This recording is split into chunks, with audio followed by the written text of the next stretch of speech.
نحمده ونستعينه ونستهديه ونستغفره ونعوذ بالله من شرور أنفسنا ومن سيئات أعمالنا من يهد الله فلا مضل له ومن يضلل فلن تجد له وليا مرشدا أشهد أن لا إله إلا الله وحده لا شريك له وأشهد أن محمدا عبده ورسوله اللهم صل وسلم وبارك على محمد وعلى آله وأصحابه أجمعين اللهم رب اشرح لي صدري ويسر لي أمري واحلل عقدة من لساني يفقهوا قولي ولا حول ولا قوة إلا بالله العلي العظيم اللهم لا سهل إلا ما جعلته سهلا وأنت تجعل الحزن إن شئت السهلا ربي يسر ولا تعسر وأتمم بالخير أما بعد. Kurang kebajikan dan hujan, banyak berlaku gempa bumi dan banjir. Ini sebahagian daripada tanda-tanda kiamat yang kecil. Jadi sebelum berlakunya tanda yang besar dimulakan ataupun didahulukan dengan tanda-tanda yang kecil sebelum berlakunya kiamat. Seperti dia kata di sini, kekurangan kebajikan dan hujan, banyak berlaku gempa bumi dan banjir. Ini dah tanda-tandanya. Sebagaimana yang kita sebut semalam, dah berlaku di zaman kita. Bukan sahaja berlaku, dah berluasa, bahkan dah banyak, dah bertebaran. Seluruh dunia dah berlaku dah ni. Sama ada kita sedar ataupun tidak. Cuma nak tunggu tanda-tanda yang besar je lagi. Kalau tanda yang besar menunjukkan sangat-sangat hampir. Okey, terus. Selain itu, ia juga melibatkan berlaku kenaikan harga barang dan keperluan manusia. Berlaku tak sekarang ni? Terasa tak? Perasan tak? Kenaikan harga barang dia kata. Ya, barang kan keperluan manusia. Apa keperluan manusia? Beras, gula, kopi, minyak, petrol. Ini semua keperluan manusia kan? Keperluan makanan, minuman, pakaian, semua naik harga. Okey, terus. Nanti pula orang faham, oh dah memang tanda kiamat. Bukan salah kami, bukan salah mana-mana pihak. Memang disebut dalam gambaran, disebut dalam Quran, hadis. Bukan salah kami, maknanya tak ada usaha lah. Sebab apa? Benda tu dah memang disebut oleh Nabi di antara tanda-tanda ni. Maknanya itu kesalahan manusia, bukan secara kebetulan. Sesuatu yang berlaku ini dengan sebab musababnya berlaku. Okey, terus. Kemelesatan ekonomi, berlaku kemarau panjang di setengah bahagian dunia, gempa bumi, banjir besar, peperangan dan perbincangan yang mana kesemuanya berpunca daripada kegagalan menghayati hukum Allah Subhanahu Wa Taala dengan sepenuhnya. Dia kata dengan sepenuhnya hukum Allah Taala ni bukan tertumpu dengan ibadatnya. Bila sebut hukum perintah agama Islam ni sembahyang, puasa, zakat, haji. Jadi dia kata kegagalan menghayati hukum Allah dengan sepenuhnya. Sebab hukum Islam itu, syariat itu keseluruhannya. Sebab itu Quran kata udkhulu fis silmi kafah. Masuklah kamu ke dalam ajaran Islam ini, agama Islam ini secara keseluruhan. Bukan kita main tebuk-tebuk. Kita menjuzukkan agama Islam. Sebahagian daripada syariat, hukum hakam, kita ikut. Tu hak kita rasa sesuai dengan hawa nafsu kita, pemikiran kita. Yang rasa tak sesuai dengan nafsu, dengan pemikiran kita, kita tolak. Dibimbangi menjadi sebagaimana fi'il perangai orang Yahudi, Nasrani yang disebut sebagai Ahlul Kitab. Ya Allah Ta'ala sebut dalam Al-Quran, afatu'minuna bi ba'dil kitabi wa takfuruna bi ba'd. Apakah kamu beriman sebahagian daripada isi Alkitab? Kalau Yahudi, Injil lah. Nasrani, Yahudi, Taurat. Nasrani, Injil. Kalau orang Islam kita ataupun umat Nabi Muhammad, Quran. Ambil sebahagian, tolak sebahagian. Dia kata keseluruhannya. Semua hukum hakam yang terkandung dalam Quran dan hadis perlu diusahakan supaya kita dapat melaksanakannya dengan sepenuhnya. bukan sekerat separuh-separuh. Kerana Islam itu adalah merupakan sebuah agama yang syumun. Okey, terus Firman Allah Subhanahu wa taala, "Dhahara al-fasadu fil barri wal bahri bima kasabat aydin nas liyudhiqahum ba'da alladhi 'amilu la'allahum yarji'un." okey, dia kata zahara al-fasadu fil barri wal bahr. Telah zahir, telah nyata, telah teranglah kerosakan di daratan dan juga di lautan. Di lautan ni apa maksud? Yang banyak orang duk sebut ceramah ni di lautan, dalam laut .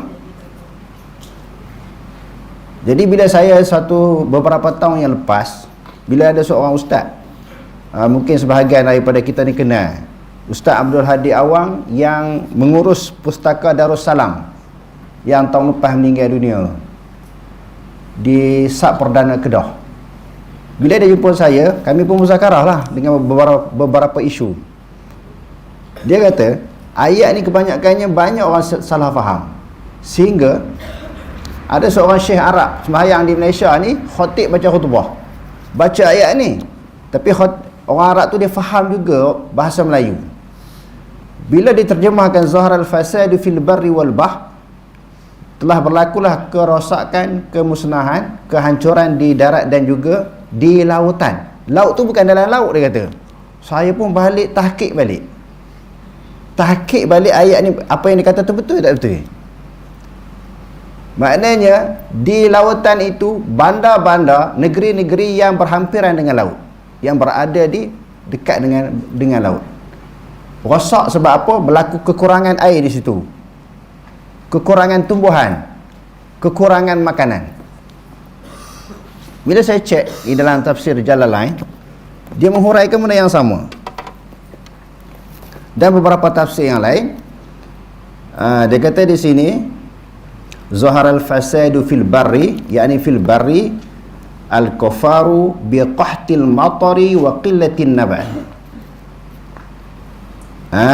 Maknanya tanah kosong kalau di atas daratan ini dikata dengan kekurangan hujan dan kekurangan tumbuh-tumbuhan. Allah Ta'ala kalau dengan sebab maksiat, kejahatan, dosa yang dilakukan oleh manusia, Allah Ta'ala jadikan kemarau, kurangnya hujan, kemarau yang panjang. Bila kurangnya hujan, tanah subur tak akan subur kan? Dalam surah Al-Baqarah tu yang kita baca tu, fa anzala minas sama'i ma'an fa akhraja bihi minas samarati rizqan lakum. Dengan sebab air hujan yang subur tanah, mengeluarkan tumbuh-tumbuhan, buah-buahan yang lumayan. Dia kata di sini itu maknanya kalau kerosakan yang berlaku di daratan.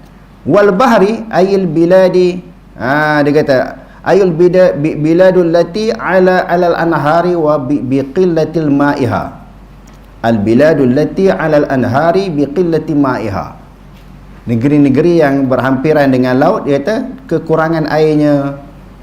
Sepatutnya boleh disedut daripada sumber sungai laut, tapi setengah-setengah tempat air laut pun tak banyak, surut. Kalau tidak, kalau dia banyak dia melempah sampai ke pantai. Sebab tu kesan daripada kesalahan, dosa, maksiat yang dilakukan oleh manusia. Bima kasabat aidin nas, ba tu dipanggil ba sababiyah, dengan sebab kesan-kesan yang dilakukan oleh tangan manusia. Minal ma'asi, kesalahan tu apa dia? Daripada maksiat, daripada dosa yang dilakukan oleh manusia.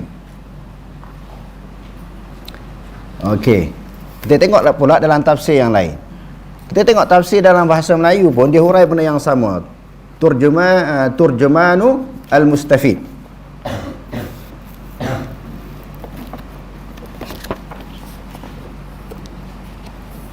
Dia terjemah di sini, zaharal fasadu fil barri wal bahr bima kasabat aydin nas liyuziqahum ba'dal ladzi 'amilu la'annahum yarji'un.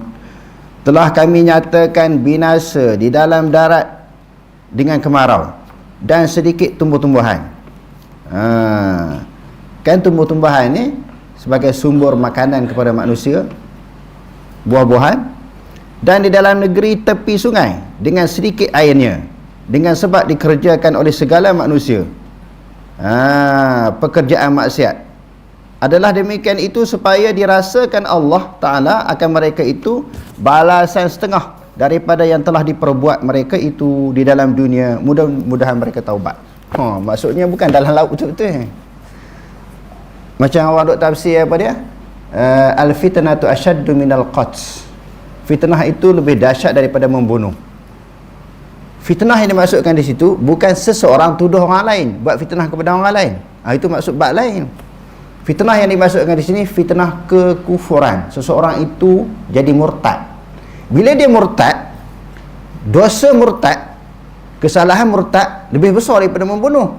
Bunuh orang, kalau dia Islam, dia ada harapan masuk syurga. Tapi kalau murtad ada harapan tak? Tak ada harapan kan? Itulah maksudnya. Jadi maksudnya di sini dia kata bima kasabat aidinas, bahri di sini negeri-negeri yang berhampiran dengan laut. Bima kasabat, dengan sebab kesalahan-kesalahan aidinas yang dilakukan oleh tangan-tangan manusia, liyudhiqahum, supaya dia merasakan. Dalam tafsir Jalalain kita boleh disebut liyudhiqahum ataupun linudhiqahum, supaya kami rasakan akan mereka, kami rasakan, kami balas mereka itu dengan kemarau, kekurangan hujan, dengan gempa bumi, dengan keruntuhan, macam-macam bala Allah Ta'ala bagi kesan maksiat, supaya rasa. Kalau tak rasa, dia tak sedar. Allah Ta'ala beri rasa atas dunia. Jadi dia kata di sini liuziqahum, supaya merasakan, memberi rasa akan mereka itu oleh Allah Ta'ala ba'dallazi amilu, sebahagian daripada apa yang mereka telah buat. Di sini para ulama tafsir kata Allah Ta'ala tak balas semua kesalahan manusia ni. Dosa-dosa yang dilakukan oleh manusia, maksiat, kemungkaran, Allah kesan dosa tu, sebab dosa itu Allah Ta'ala tak balas semua. Kalau Allah Ta'ala balas, para ulama tafsir kata serangga pun tak boleh hidup atas dunia ni, mati semua. Bukan kata manusia, bukan kata binatang, serangga pun tak akan boleh hidup atas dunia. Allah Ta'ala pelingkuk semua. Sebab tu Allah Ta'ala tak balas semua, dia balas sebahagian je. Kesan dosa yang dibuat oleh manusia, Allah Ta'ala balas sikit ya, supaya bila dia hidup, dia diberi kesempatan, dia diberi peluang untuk bertaubat kepada Allah.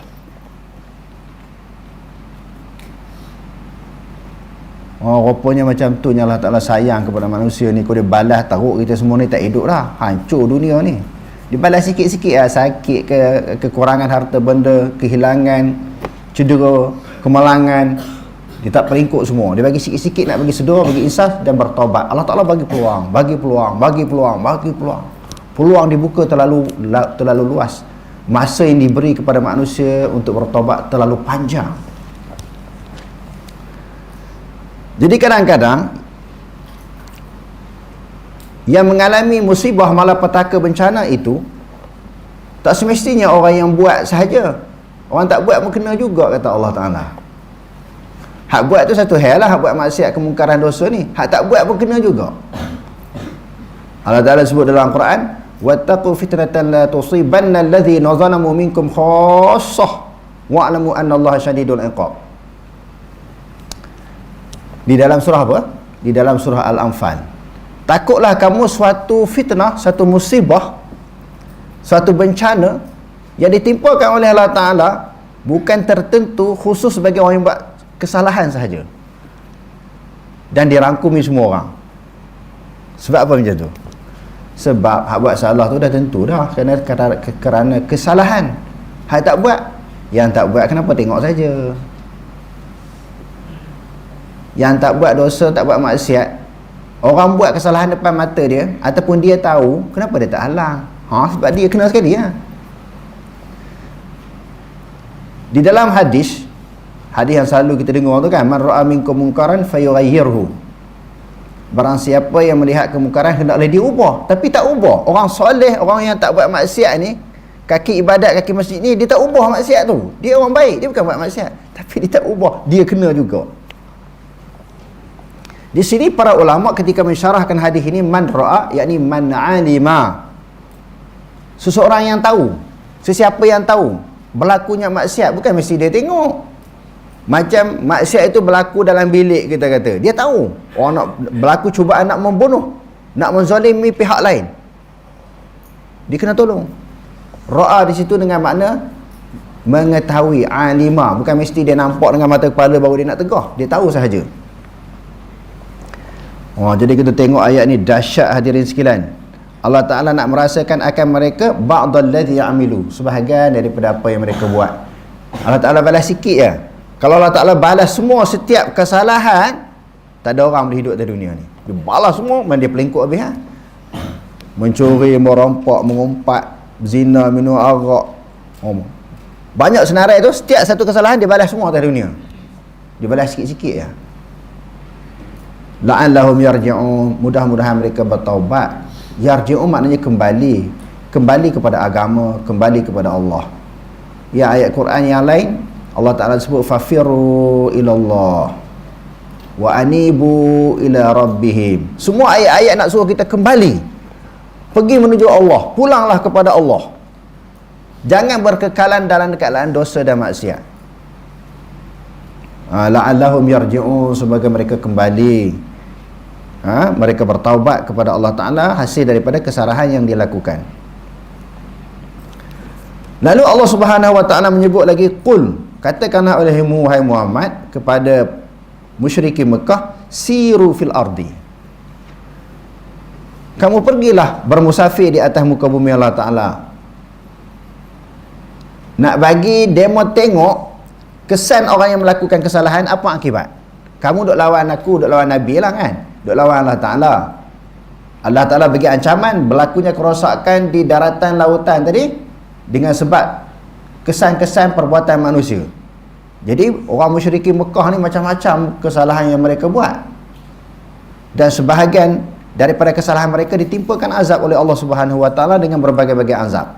Jadi Allah Ta'ala suruh beritahu, Nabi beritahu, musafir dari atas muka bumi, fanzuru, maka kamu perhati. Dia tak kata hendaklah kamu, maka melihatlah olehmu. Dia kata perhati, tengok dengan keadaan tadabbur, dengan ta'amul, dengan penghayatan. Itu maknanya fanzuru. Afala yanzuruna ilal ibili kaifa khuliqat. Dia sebut yanzuru, bukan ra'au, bukan melihat, bukan yarau, yanzuru. Dia kata perhatikan kaifa kana aqibatul ladzina min qab. Maka perhati olehmu bagaimana kesudahan orang-orang yang sebelumnya. Sebelum kamu ni musyrikin Mekah, siapa dia? Orang kafir yang diberi hukuman balasan azab oleh Allah Ta'ala. Fir'aun, bagaimana kesannya bila dia kata ana rabbukumul a'la, dia lawan Nabi Musa AS, Namrud, Haman, orang kafir yang terdahulu, semua Allah Ta'ala balas. Pergilah musafir, Allah Ta'ala kata, kita tengoklah kesan orang yang kafir kepada Allah Ta'ala ni. Kerana adalah mereka yang diazab oleh Allah Subhanahu Wa Ta'ala dengan sebab kesalahan-kesalahan mereka itu aksaruhum musyrikin. Kebanyakan mereka musyrik, sebagaimana kamulah musyrikin Mekah. Hadap semua tokoh, semua berhala tu sebagai kamu lah. Kalau mereka pun tak terlepas, kamu terlepas tak? Sama jugalah, mereka pun tak terlepas daripada ancaman, daripada azab, daripada hukum Allah Ta'ala. Kamu musyrikin Mekah yang syirik kepada Allah Ta'ala pun sama, tak akan terlepas. Oleh kerana itu, fa'aqim wajhaka, hadaplah wajah kamu wahai Muhammad, lid-dinil qayyim. Oleh kerana orang tak apa nak ikut agama Islam ni, kamu sendiri hadaplah wajahmu kepada agama yang lurus. Min qabli an ya'tiya yaumun la maradda lahu min Allah, sebelum datang suatu hari yang tidak dapat ditolak, yang tidak dapat ditolak baginya daripada Allah. Hari apa yang tak dapat ditolak? Suatu hari itu dia datang, hari itu tak boleh kita nak halang. Hari apa? Hari kiamat. Hari kiamat adalah suatu tempat masa diazab segala manusia yang melakukan kesalahan kepada Allah. Yauma idzin yatasaddaun, pada hari itu manusia berpecah-pecah. Ada satu kumpulan masuk syurga, ada kumpulan masuk neraka. Orang beriman masuk syurga, orang kafir masuk neraka. Allah Ta'ala kata mereka berpecah-pecah. Man kafara, siapa-siapa yang kafir. Tengok jelas Allah Ta'ala sebut siapa-siapa yang kafir. Kita nak terjemah apa? Orang bukan Islam lah. Kafir lah, sebab kafir ni perkataan yang memang digunakan di dalam Al-Quran dan juga dalam hadis Nabi. Barang siapa kafir, fa'alaihi man, atas siapa yang kafir itu tadi, kufruhu, kekufurannya lah. Hak buat kafir, dialah terima hasil daripada kekafiran dia, kesan daripada kekafiran dia terima lah esok. Dia terima tu pada hari yang manusia tak boleh nak tolak hari tu. Hari apa kita sebut tadi? Hari kiamat. Siapa yang kafir, atasnya lah balasan daripada kekufuran. Tengok Allah, disebut Allah tu maknanya balasan. Wa man amila saliha, barang siapa yang melakukan amalan yang soleh, fali anfusihim. Li, lam situ li manfaah. Lam itu maknanya untuk apa? Untuk munafaat. Kalau ala di situ maknanya untuk azab, hukuman. Lil uqubah, alal uqubah. Maknanya alaihi, atasnya hukuman, balasan. Wa man amila salihah, barang siapa yang melakukan amalan-amalan yang soleh, fali anfusihim, untuk diri sendiri, bukan untuk orang lain. Dia sembahyang, puasa, zakat, haji, bersedekah, buat baik, bukan untuk orang. Fali anfusihim, untuk diri sendiri kita buat baik ni. Sebab tu tak perlu adanya perasaan-perasaan sifat apa? Sifat-sifat yang mazmumah tu kan, riak, sombong, sum'ah, ujub tu. Sebab buat baik tu untuk diri sendiri, bukan untuk orang. Kenapa nak tunjuk kepada orang? Dan Allah Ta'ala akan menghisap segala kebaikan ataupun keburukan yang dilakukan oleh manusia. Dia buat baik untuk diri sendiri, bukan untuk orang. Sebab tu tak perlu kita nak rasa hebat, rasa bangga, dan rasa cemburu bila kita buat baik. Kenapa orang lain tak buat? Contohnya bersedekah ke, buat sesuatu kebajikan, orang lain tak buat, asyik aku je buat. Apa-apa aktiviti, apa-apa kerja, jangan ada perasaan cemburu, iri hati. Sebab dia buat baik tu untuk dia sendiri, bukan untuk orang. Yamhadun, menyiapkan diri. Maknanya dia buat itu untuk diri sendiri. Yamhadun, untuk persiapan diri sendiri, bukan untuk orang lain. Kebaikan yang dibuat bukan untuk orang lain, untuk diri sendiri. Liyajziyal ladzina amanu wa amilus salihat. Supaya membalas oleh Allah Ta'ala akan orang-orang yang, untuk membalas Allah Ta'ala akan orang-orang yang beriman dan beramal soleh, min fadlihi, daripada kelebihannya Allah. Daripada kelebihan Allah Ta'ala itulah yang Allah Ta'ala beri balasan kepada orang yang beriman dan beramal soleh. Beriman sahaja ada balasan. Ada balasan di akhirat esok sebab beriman je. Diikuti pula dengan amalan yang soleh pula dia buat. Setelah beriman dia buat baik pula, ada balasan lain pula. Berlipat-lipat gandalah balasan nikmat yang dikurniakan kepada orang yang beriman dan juga beramal soleh. Innahu la yuhibbul kafirin, sesungguhnya Allah Ta'ala tak suka orang kafir ni. Jadi kadang-kadang orang kafir tak baca Al-Quran nak kenakan orang Islam, tak buat anu tak buat ni kan. Tak betul juga. Orang Islam yang tak buat undang-undang Islam, tak buat syariat Islam, tak betul. Tapi orang kafir yang tak baca Quran tu pun tak betul juga. Dia boleh baca Quran tapi dia tak beriman. Sebab Allah kata innallaha la yuhibbul kafirin. Allah Ta'ala tak suka orang kafir ni. Tak usah duk baca Quran ke tak baca Quran, Allah Ta'ala tak suka. Sebab tu kena baca Quran, kena faham Quran. Kadang-kadang guna ayat Quran untuk nak kenakan orang kan. Allah Ta'ala kata kamu sendiri Allah Ta'ala tak suka. Tak usah duk baca sebuah Quran kat orang. Walaupun dengan kamu baca tu orang dapat manfaat. Sikap sebagai orang Islam, segala nasihat kita terima. Daripada orang Islam, daripada orang kafir, kita kena terima. Sebab tu benda baik. Tetapi bagi orang yang baca Quran itu, kalau dia kafir, Allah Ta'ala tak suka panggil orang kafir. Memang kadang-kadang dia guna ayat-ayat Quran, guna hadis-hadis Nabi, bukan untuk diamalkan, tetapi untuk menyokong kesalahan-kesalahan yang dibuat dan nak kenakan pihak lain. Allah Ta'ala sebut, Allah Ta'ala tak suka orang kafir ni. Jadi maknanya kena beriman kepada Allah Subhanahu Wa Taala, barulah Allah Taala suka. Okey, terus. Kaum wanita bersikap bebas. Ini di antara apa? Tanda-tanda kiamat yang kecil lagi. Okey, terus. Mendedahkan aurat dan keluar daripada akhlak Islam. Banyak nak orang dedah aurat sekarang ni. Dan keluar daripada akhlak, budi pekerti, perangai orang Islam. Banyak terkeluar kan? Macam-macam macam-macam perangai, macam-macam perbuatan yang dilakukan oleh mereka. Okey, terus. Hal ini terdapat dalam hadis riwayat Abu Hurairah radhiyallahu anhu. Rasulullah sallallahu alaihi wasallam bersabda, "Sinfani min ahli an-nar lam arahuma qaumun ma'ahum siyatun ka'adnabil baqari yadribuna bihan nas wa nisa'un kasiyatun 'ariyatun mumilatun ma'ilatun ru'usuhunna ka'aslimatil bukhtil ma'ilah la yadkhulna al-jannah ولا يجدنا ريحها وإن ريحها لا يوجد من مسيرة كذا وكذا. Dua golongan daripada ahli neraka, Nabi SAW bersabda. Hadis ini diriwayatkan oleh Imam Muslim. Aku tak sempat melihat lam arahuma masa aku hidup ni aku tak sempat nampak mana boleh depan Rasulullah tegur Rasulullah bagi ancaman ahli neraka ni. Aku tak sempat tengok pok ni, tapi kau mati besok ada.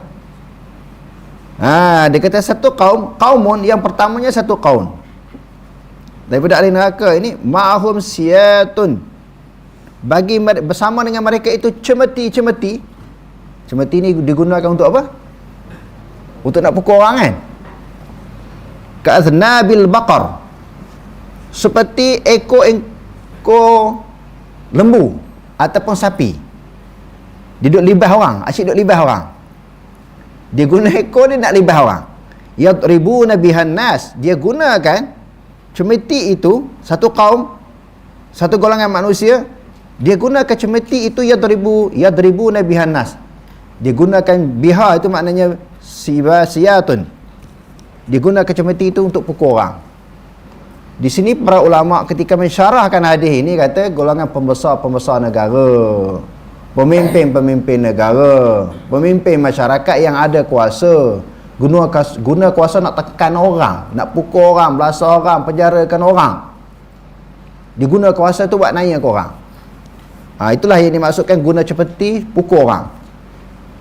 Lepas tu nisaun kasiyatun ariyatun mumilat ma'ilat. Maknanya perempuan-perempuan yang dia kata di sini kasiyatun, pakai pakaian. Memang dia pakai pakaian ariyatun, tapi nampak macam telanjang. Apa maksud? Memakai pakaian yang tidak menutup aurat, dapat menarik perhatian orang. Dapat menarik perhatian orang. Dia kata ma'ilatun ru'usuhunna, mereka berjalan ni ma'ilat maknanya goyang badan lah, nak tarik perhatian orang ni, seperti bonggol kuda, unta. Pernah tengok dah atas belakang kuda yang tinggi tu, dia berjalan macam tu kan, tujuannya nak menggoda orang, nak tarik perhatian orang. Jadi keluar daripada rumah ataupun ketika berjalan, wanita-wanita ini yang pakai pakaian yang tak menutup aurat, yang tak lulus lah, tak lulus maknanya tak pas lah di dalam menutup aurat ni dia pakai, tapi tak lulus, tak sempurna maksudnya. Memang pakai pakaian, kadang tudung pun tudung tak sempurna juga, pakai tudung. Menutup aurat bukan pakai tudung saja, menutup dengan syarat-syarat yang telah ditentukan.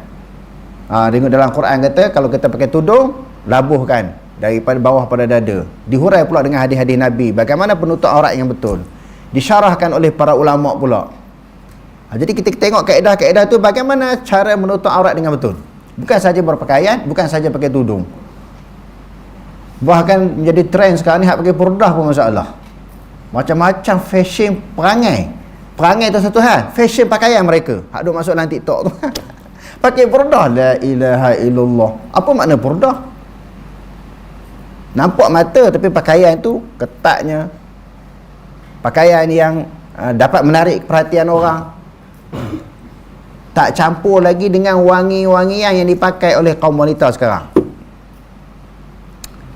Yang Nabi SAW bersabda, mana-mana perempuan yang keluar daripada rumah ni dipakai wangi-wangian, hadis ni ada di dalam Mishkat Masabih, kitab hadis, dan kitab-kitab hadis yang lain. Dia pakai wangi-wangian, dia keluar nak pergi masjid, Nabi kata. Pergi masjid. Sudah tu pergi masjid ni orang buat apa? Orang sembahyang pergi masjid ni. Bukan buat maksiat kan? Dengar kuliah. Kalau dia pakai wangi-wangian, dia kena basuh pakaian dia tu, Nabi kata. Sebagaimana dia mandi janabah. Orang mandi janabah macam mana? Mandi betul-betul kan? Sungguh-sungguh basuh kan? Begitulah sebersih-bersihnya dia kena basuh pakaian yang dikenakan wangi-wangian, yang dipakai dengan wangi-wangian, sebab dapat menarik perhatian orang. Oh, takut dengan bila kita baca hadis ni. Kita takut sangat baca hadis ni. Takut terkena kepada keluarga-keluarga kita kan. Dua golongan ni Nabi kata. Pemimpin yang buat naya kat orang, asyik nak kena tindakan orang. Perempuan yang pakai pakaian tak menutup aurat, yang dia berusaha untuk menggoda orang, tarik perhatian orang supaya orang tengok. Dia kata la yadkhulnal jannata. Mereka ini tak boleh masuk syurga, takkan masuk syurga. Wala yajidna rihaha. Bukan kata tak boleh masuk syurga, bau syurga pun tak dapat. Bukan kata tak boleh masuk, bau. Sepatutnya boleh bau, kira tak boleh makan makanan kan.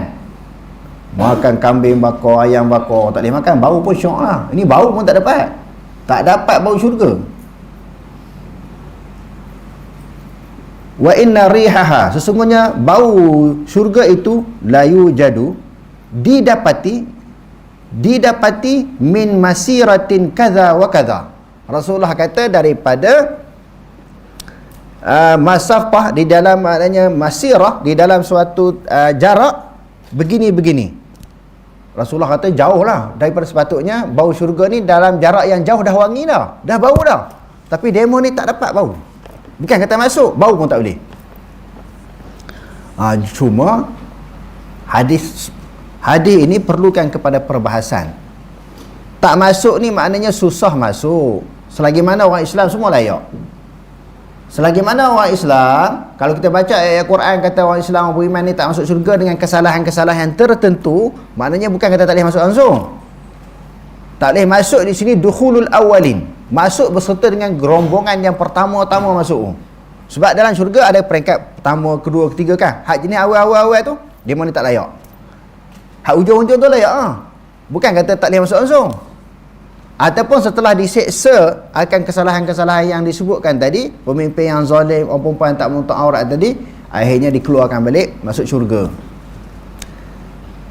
Sebagaimana hadis yang diriwayatkan oleh Imam Muslim di dalam Kitabul Iman.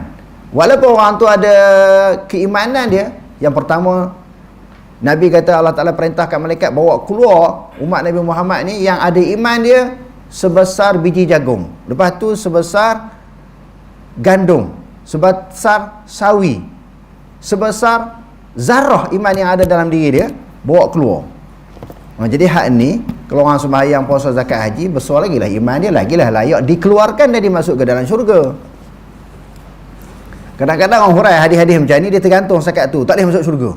Oi, tak boleh masuk syurga macam kafir lah. Demo ni bukan kafir, cuma buat dosa.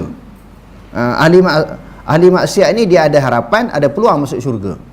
Yang tak kata layak ni susah masuk, tak masuk berserta dengan golongan-golongan yang awal masuk syurga. Okey, terus. Muncul orang yang mengaku menjadi Nabi. Apa dia? Di antara tanda-tanda kiamat ini, muncul ramai orang mengaku menjadi Nabi selain daripada Musailamatul Kazzab tu kan. Ramai orang mengaku menjadi Nabi. Di zaman kita pula, hak mengaku jadi Nabi satu hal lah, taklah berapa banyak. Tapi mengaku keturunan Nabi tu banyak. Hak zaman kita yang kita ada sekarang ni, suatu keadaan, suasana yang kita rasai, hak mengaku Nabi jadi Nabi tu tak ramai, orang tak percaya pun. Tapi hak mengaku jadi keturunan Nabi tu banyak sangat. Mari daripada Yaman, keturunan Nabi. Indonesia, keturunan Nabi. Daripada mana lagi? Sepanyol ke baru ni? Mengaku keturunan Nabi. Semua mengaku. Tu orang kata dia boleh baca. Dia, keturunan dia baca nama dia, ayah dia, datuk dia sampai ke Nabi. Hak tu siapa pun boleh susun. Tuan-tuan ni semua boleh susun sampai sanak sampai ke Nabi. Kalau nak susun sendiri. Nasab Nabi ni dipelihara. Bukan pakai ikut tulis ikut, dan semua orang boleh baca. Sebab tu dia baca laju je. Dalam siasatan polis rupanya ada scammer. Polis cakap macam tu. Bukan kita cakap. Yang orang sebahagian orang duk percaya tu kan. Jadi zaman kita sekarang ni, hak mengaku Nabi tu taklah berapa ramai walaupun ada. Tapi hak mengaku keturunan Nabi ni. Semalam kita buat satu kesimpulan. Keturunan Nabi ke tak keturunan Nabi ke, apa yang dia bawa sejajar tak dengan apa yang Nabi sampaikan. Hak tu kena tengok.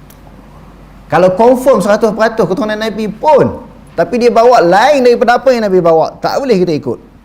Tak ada jaminan kebenaran berada di atas keturunan Nabi. Tak. Siapa yang bawa ajaran Nabi, walaupun dia bukan keturunan Nabi, dialah yang kita ikuti. Okey, terus. Hal ini berdasarkan hadis riwayat Thawban radhiyallahu anhu. Rasulullah sallallahu alaihi wasallam bersabda, "La taqumu as-sa'atu hatta talhaqa qabailu min ummati bil musyrikin wa hatta ya'budu al-awthan wa innahu sayakunu fi ummati 30 kadzdzabun kulluhum yad'umu annahu nabiyyun wa ana khatamun nabiyyina la nabiyya ba'di." Maksudnya, tidak berlaku hari kiamat sehinggalah ada beberapa kabilah dalam kalangan umatku menyembah berhala. Akan ada dalam kalangan umatku pembohong dan pendusta. Jumlah mereka adalah seramai 30 orang. Tiap-tiap seorang daripada mereka mengaku menjadi urusan Allah, sedangkan aku adalah penyudah Nabi-Nabi. Tiada lagi Nabi selepas daripadaku. G. Penyerahan amanah bukan kepada ahli dan amanah diabaikan.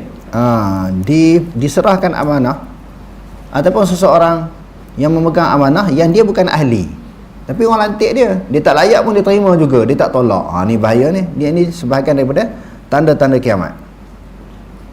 Okey, terus. Tentang tanda ini, ia terdapat dalam sebuah hadis yang diriwayatkan daripada Abu Hurairah radhiyallahu anhu. Bainama Nabi sallallahu alaihi wasallam fi majlisin yuhaddithul qauma ja'ahu a'rabiyyun faqala mata as-sa'atu famadha Rasulullah sallallahu alaihi wasallam yuhaddith faqala ba'dul qaumi sami'a ma qala fakariha ma qala wa qala ba'duhum bal lam yasma' hatta idza qada hadithahu qala aina urahu as-sa'il 'an as-sa'ati qala ha ana ya Rasulullah qala fa idza ضيعت الأمانة Duyatil amanatu, disia-siakan. Baca dengan majhul. Duyatil amanah fantazirus sa'ata qala kaifa idha'atuha qala idza wusila al-amru ila ghairi ahlihi fantazirus sa'ah. Maksudnya, ketika Nabi sallallahu alaihi Fantaziris sa'ah. Fantaziris sa'ah. Sebab dia mufrad kan? Fantazir. Fantazira, fantaziru. Di sini kita baca fantaziris sa'ah. Asalnya dia mati tu fantazir. Tapi oleh kerana masuk kepada alif lam tu, dia dihidupkan bagi dia. Okey, terus. Maksudnya, ketika Nabi SAW sedang duduk dalam satu majlis berbicara dengan satu kelompok masyarakat, tiba-tiba muncul seorang Arab pedalaman lalu bertanya, bilakah akan berlaku kiamat? Rasulullah SAW terus berbicara dengan kelompok berkenaan. Sesetengah orang menyatakan baginda mendengar apa yang ditanya oleh lelaki Arab pedalaman itu, dan baginda tidak suka dengan soalan itu. Sesetengah kalangan yang hadir pula menyatakan mungkin baginda tidak dengar soalan tersebut. Tengah-tengah Rasulullah ceramah ni, ada seorang badui tak kata, "Ya Rasulullah." Rasulullah ceramah isu lain. Apa yang dibentangkan, yang disampaikan oleh Rasulullah isu lain. Tiba-tiba dia, "Wahai Rasulullah, mata sa'ah, bila kiamat?" Rasulullah tak layan. Bila Rasulullah tak layan, ada andaian daripada kalangan yang hadir, iaitu para sahabat kata, mungkin Rasulullah tak dengar. Sebab tu Rasulullah tak jawab. Dan ada andaian yang kedua kata, Rasulullah marah. Tiba-tiba tengah ceramah ni kamu pergi menyampuk pula. Itu ada dua andaian daripada kalangan sahabat. Okey, terus. Setelah baginda habis berbicara dengan kelompok berkenaan, baginda bersabda, saya lihat lelaki tadi bertanya tentang kiamat. Lelaki itu menjawab, saya wahai Rasulullah. Sabda baginda, apabila amanah disia-siakan, ketika itu tunggulah berlaku kiamat. Kata lelaki itu lagi, bagaimana amanah itu disia-siakan? Sabda baginda, apabila sesuatu utusan itu diserahkan bukan kepada ahlinya, ketika itu tunggu berlaku kiamat. Jadi maknanya kita nak lantik orang dalam suatu jemaah, organisasi, dalam apa dia, ahli jawatan kuasa, masjid, surau, masyarakat, kampung, kena tengok orang yang betul-betul layak. Bukan asal dia adik-beradik kita, dia kumpulan kita, dia geng kita, angkat tangan. Jadi perangai kita orang Melayu ni, bila cadang ni semua sokong, ni tak tengok latar belakang kemampuan seseorang. Mana-mana syarat macam tu. Kerana hak cadang orang lain tu dia nak pelepas diri. Dia tak nak kan? Dia cadang orang lain. Orang lain semua kat kawan sokong. Jadi kita tengok kelayakan. Takut dia terkena termasuk di dalam hadis ni. Wallahu alam, aqulu qali hadza wastaghfirullahal azim wa lakum. Wassalamu alaikum warahmatullahi taala wabarakatuh.